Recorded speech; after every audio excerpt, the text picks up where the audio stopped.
Well, hello and welcome to this week's Sunday Conversation here on Big Country Politics. I'm Manny Diaz. This week our special guest is Sergeant Marc Couch of Texas DPS here in the Abilene Big Country region.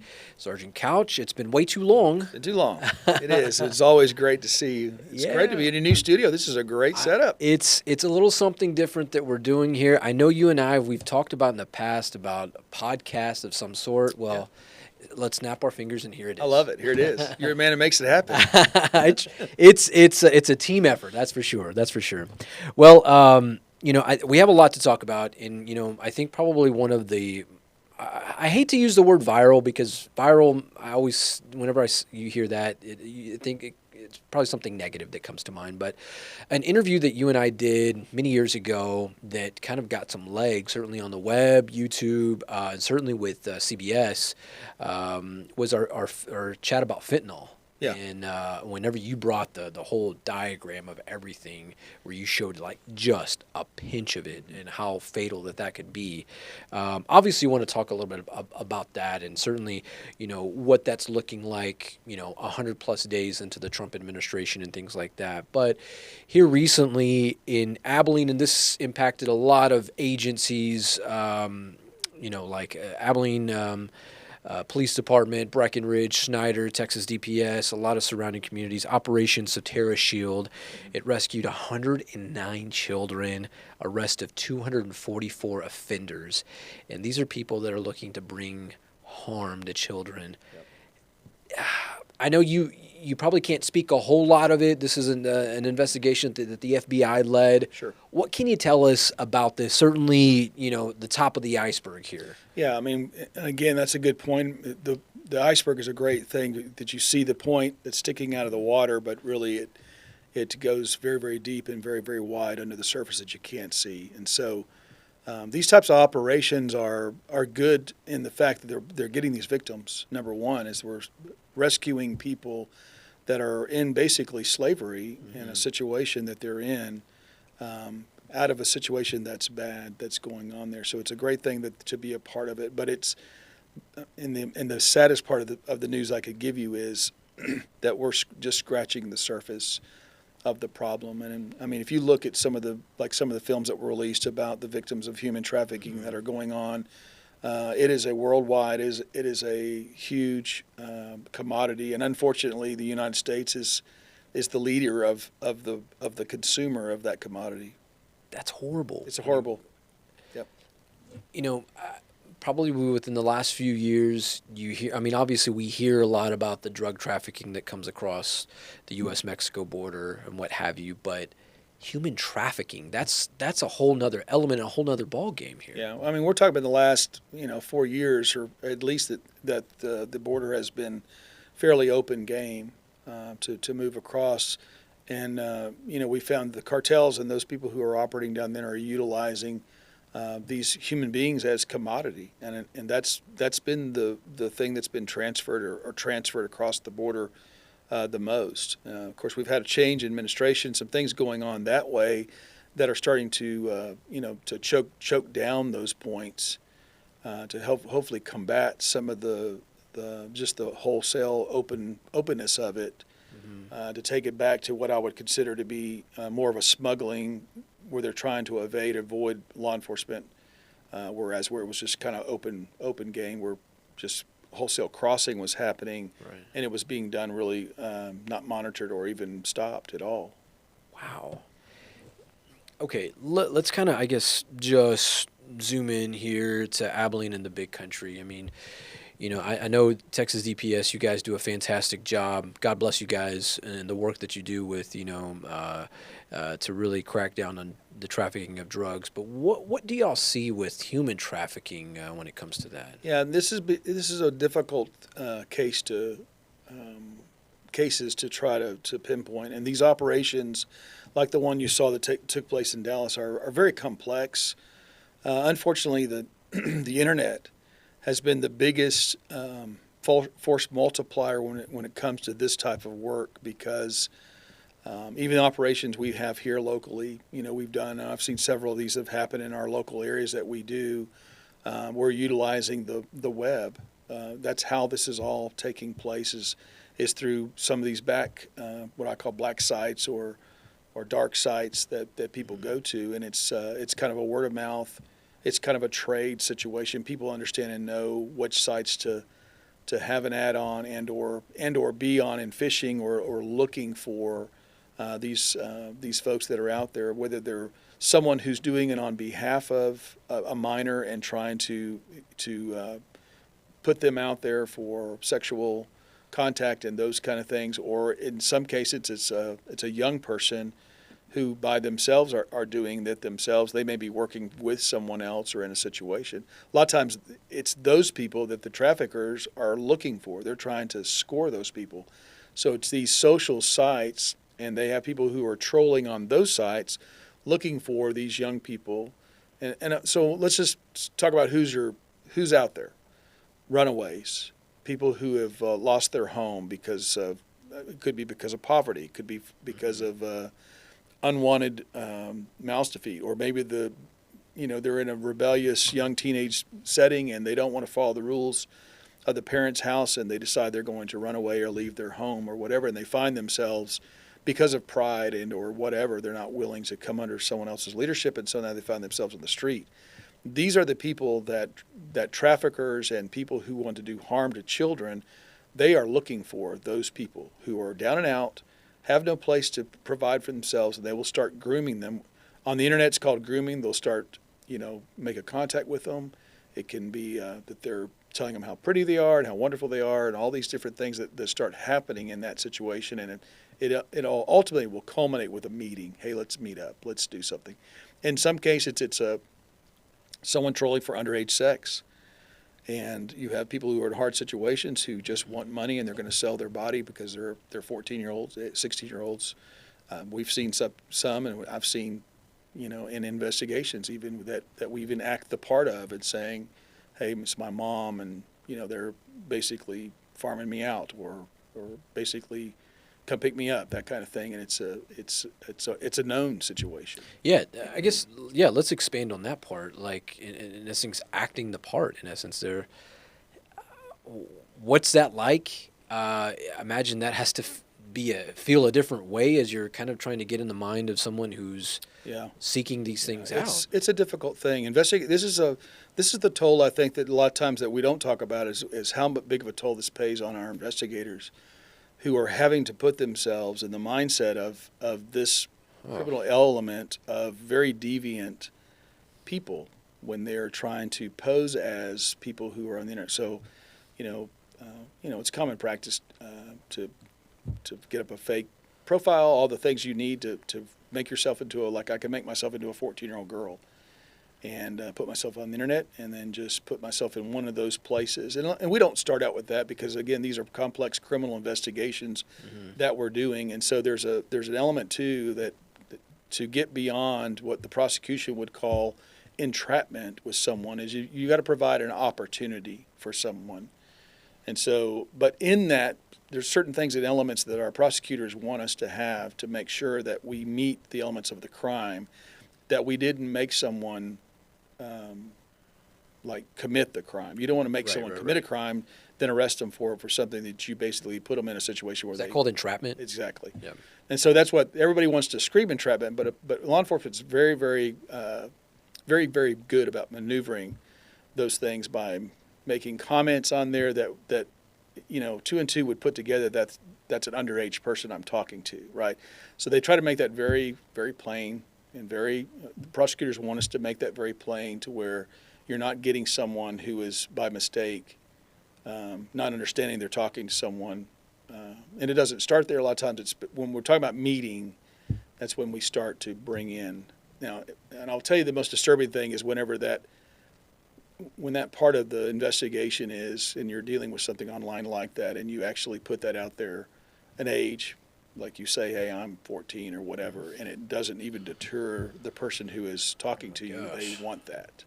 That's when it becomes disturbing. That's the thing where you're like, you've got a real predator out here. You've got somebody who's actually looking for children to have sexual relationships with or sexual contact with in some way. I have nieces and nephews that range from, 5 to 13, and I see them on tablets and so now social media, and how you mentioned, individuals, young people are targeted, that kind of having checkered past and things like that, or their checkered present situations.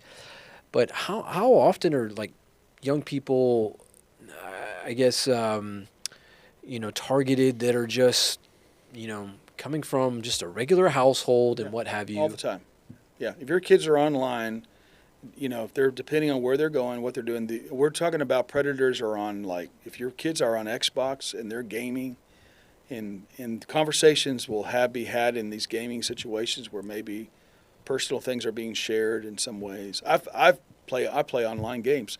I've played with kids that I know that were elementary ages, right, that are online, and I was even out there trying to protect them because even the language and even some of the things that were being talked, or even how they're being trolled on by the adult in that situation. And you can tell they're children because they act like kids. They're annoying online because of they don't play the game right, that kind of thing.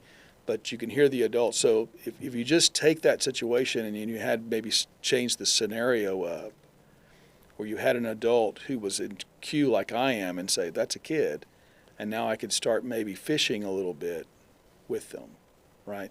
So you have cases like that where this contact's made, because I know, I play with people that's all over the world that you contact. Hey, where are you at? Yeah, I'm in Detroit, or I'm up in somewhere. But there's a lot of cases where people have driven like 300-400 miles to go meet this minor because they said they were 16 and they're 15. Of course, there's a lot of these funny videos online that you can see that are trying to prevent this, and it's these two empty messages going back and forth, talking to each other, and when they finally meet, it's two men in their 50s that are bald and aged or whatever, and one thought that was a 14-year-old girl, and the other one thought he was a 17-year-old boy, and when they met, they were two 50-year-old men. Right. So that's the anonymity of the internet. That's you can take on a persona that's not you, and try to suck someone into your world. What would be your message to parents? And I know there's probably, it's like the hardline, Sunday school message, or That's my what message. you. So my advice to parents, my hardline advice to them is keep your kids off the internet till they're 21.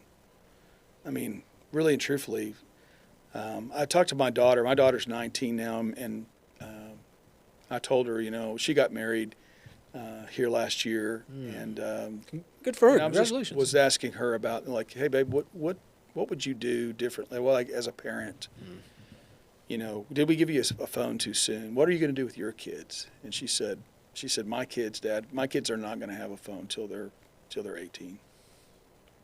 They shouldn't be on the internet at all. And the reason being is just because, whether it's that kind of stuff, whether it's the trafficking and all that stuff we're talking about, but just no, I used to work in schools, and sixth graders and seventh graders at a junior high, and it's the worst age, by the way. That sixth, seventh grade, Yeah. They're like bottom feeding. It's like, And they're brutal. It's brutal to each other. But I talk to these young parents, and their kids are being bullied or something on the phone. They want us to do something, and we're more than happy to try to help police that. But when I would bring up, hey, why don't you get your kid off the internet? Why don't we need to drop those things and not be a part of that? You would think that you were just about to take away their kidney or something out of them, number one. But number two is, I would tell parents is, why do you want to have, like, it's hard enough for your child to have the voices they're in contact with publicly in their head and or in their life. Why would we want to add to it voices of thousands of other people on the internet that they're going to be coming into their life, and then also that's 24/7. So, I think these are good steps for parents to make sure there's times when we get off devices, we take them away, once, at a certain time, an hour every night. This sleeping with your phone, your kids are staying up all night with that. They're being disturbed and they're being contacted 24/7. If you don't think that's happening, you're lying to yourself, and that phone needs to be put up. You can think about your own usage. How many times have you been somewhere and it's wrong to do something like text and drive or whatever, but yet the phone is calling for you. You're on a long trip and you're just bored because the scenery's not really good and you're traveling by yourself, and you pick up the phone and look at a YouTube video. or look at something entertaining. All of a sudden, you know it's wrong. You shouldn't be doing it. But the power of the phone is too strong for you to avoid. And so children are not old enough to be making those types of decisions for themselves yet. And as a parent, we need to be raising them and training them to be able to utilize these devices to where it's not a hindrance to them, but it's a value that's going to flourish their life and not going to hinder their life. Let's shift gears. Let's talk about, what we certainly mentioned to start the segment here, fentanyl distribution. Texas DPS does an amazing job in trying to combat the war on drugs, and certainly fentanyl. That's the most lethal drug that we've ever seen in the history of mankind. Certainly that's on the streets. Now that we're 100 plus days into the Trump administration, what can y'all say that in terms of the crackdown of fentanyl, what's that been like? Well, I can tell you that fentanyl is still out there, and it's still rampant. And if you are buying street-level drugs on the road by someone who's a pill pusher in town, you're going to get fentanyl. That's what you're going to get from them. That's how prevalent it is. And if you're not used to taking opiates in that situation, and they give you one that's, we talked about the lethal doses of that. I mean, you could end up overdosing very quickly on it. So, the one pill can kill is still there, and fentanyl is still crossing the border. In fact, I was looking at some stats preparing for this interview, just looking at CBP stats on fentanyl dosages that they've been finding, seizing across the border. And you did see a drop in the immediate, from January when the new administration took over. You saw an immediate drop from in the hundreds and fifties, per month dosages they were seizing. Those may have been thousands. I didn't look at what the numbers they were dealing with, but they went in half, basically 50%. But then all of a sudden, April, for whatever reason, it went back up to the numbers that you saw before January, but then it dropped back down to that 50%. So why was there a bump in April? I don't know. I have no idea why the drug trade. I will tell you this, that the drug trade is no less than anything like the oil markets or anything else. It's consumer driven. Things go up and down based on commodity and how expensive it is to get it, and how expensive it is to move it and to put it into place and to get it. So we're seeing uprises. Like right now, we're seeing an uptick in cocaine. Methamphetamine's always a standard. It's a cheap drug, whatever. But I don't know if you've looked at some of our press releases in the last 6 months. There was a record seizure of fentanyl pills by CBP, I think, in, I want to say March. Was like one of the highest seizures ever made. But DPS has had we've had a huge bust of meth. We've had a huge bust of cocaine on the border in the last 6 months, and we've had a couple of huge busts on marijuana coming across the border. So, which, it opens up a lot of discussion. We talk about drugs and how they're being used, like the people who are all for legalization and that kind of thing is. One of the arguments they try to make is that it's going to cause the drug trade basically to go away, right? Well, then if that's the case, why do we have such big seizures going across the border right now? Mm-hmm. Why is that? You can go get it in Colorado. You can go to New Mexico and get legalized pot. But yet we're still having record seizures of marijuana crossing the border. Why is that? Gosh. You see what I'm saying? Yeah. So is it really that, or is it just that people want to have a legal way to have the drugs that they're actually trying to pay for across the border? And so, we could open up a whole lot of can of worms over those issues and talking about that debate that's been going on and whether it should or should not be legalized and all these different things we want to talk about. I'm not a fan of it. Everywhere you see it going up, there's also that increases like DWI crashes, fatalities. Look at the social issues that are going on in Colorado and California and all these places that has been tried, all the homelessness, all the whatever that goes with it. I think the arguments are pretty thin, in my opinion, for that. But there are people who want it to happen. But the drug trade it's a business. And so whatever's going to make the most profit is what you're going to see moving across the border. And so that's the point. Well, Sergeant Couch, I appreciate your conversation today. Thank you so much for joining us. You're welcome. It's good to be here. Yeah. Well, for Sergeant Marc Couch, I'm Manny Diaz. This has been another Sunday Conversation here on Big Country Politics. We'll see you next time. God bless.